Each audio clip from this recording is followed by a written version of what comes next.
Voluntaryo po yung pagsama ko.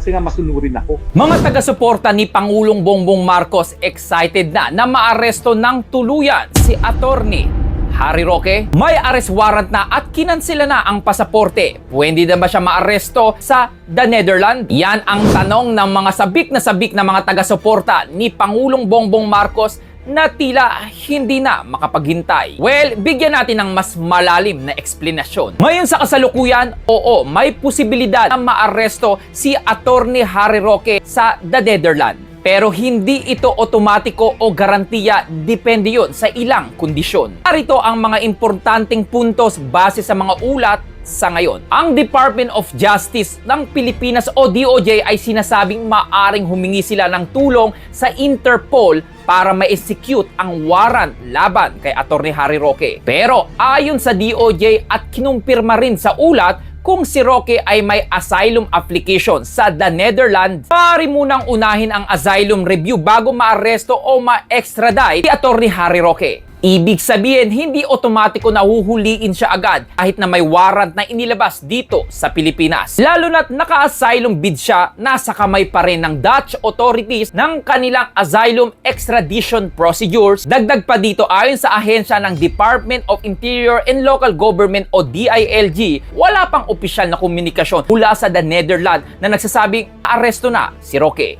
So, ibig sabihin, maaaring huliin pero may mga kondisyon. Sa madaling salita, may legal na daan para huliin siya. Warrant plus posibilidad ng Interpol coordination extradition request. Pero dahil may asylum request siyang isinusulong at dahil nakasalalay ito sa proseso ng The Netherlands, hindi basta-basta at hindi agad kailangan munang dumaan sa immigration asylum proceeding doon at doon magdidesisyon ang otoridad ng The Netherlands kung aarestuin ba siya, papayagan ba siyang manatili habang inaasikaso ang kanyang asylum o ipapadala siya pabalik sa Pilipinas. Isa sa mga tanong ng mga Pilipino, marahil isa rin sa iyong mga tanong, kung hindi siya talaga na inaresto sa airport kahapon lamang ng mga balita sa Netherlands, bakit siya hindi pinayagan na makalipad papuntang Vienna, Austria? Isa rin sa mga katanungan mo, ano ang nangyari? Ang Department of Foreign Affairs o DFA ng Pilipinas ay kinansila tuluyan pasaporte ni Attorney Harry Roque kasama ng ilang pang individual, ilang bahagi ng kasong may qualified human trafficking. Ayon sa Departamento of Justice o DOJ, kapag nakansela na ang pasaporte, hindi na dapat makapag-travel si Roque dahil wala siyang valid travel documents. Ngunit may ibang paliwanag naman si Attorney Roque. Sinabi ni Attorney Roque na ang dahilan ng pagka-offload niya o pagkaantala ng kanyang biyahe ay hindi pag-aresto kundi medical unfitness to fly. Voluntaryo po yung pagsama ko. Kasi nga masunurin ako. Kaya lang, nung tinanong ako, gusto mo bang lumipad? Siyempre, hindi. Meron akong 2 medical certificate unfit to fly. Kaya lang, akala ko wala akong choice. So, nung tinanong ako, siyempre hindi. Pinababa ako kaagad.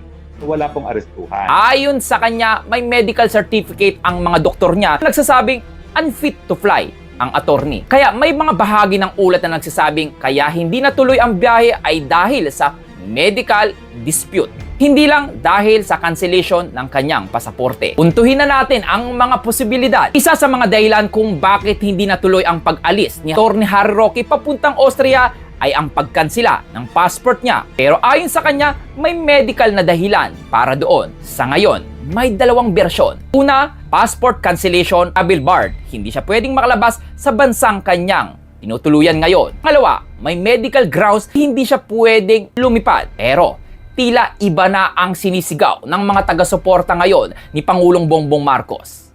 Bring him home, Attorney Harry Roque. May you spend the rest of your life in jail.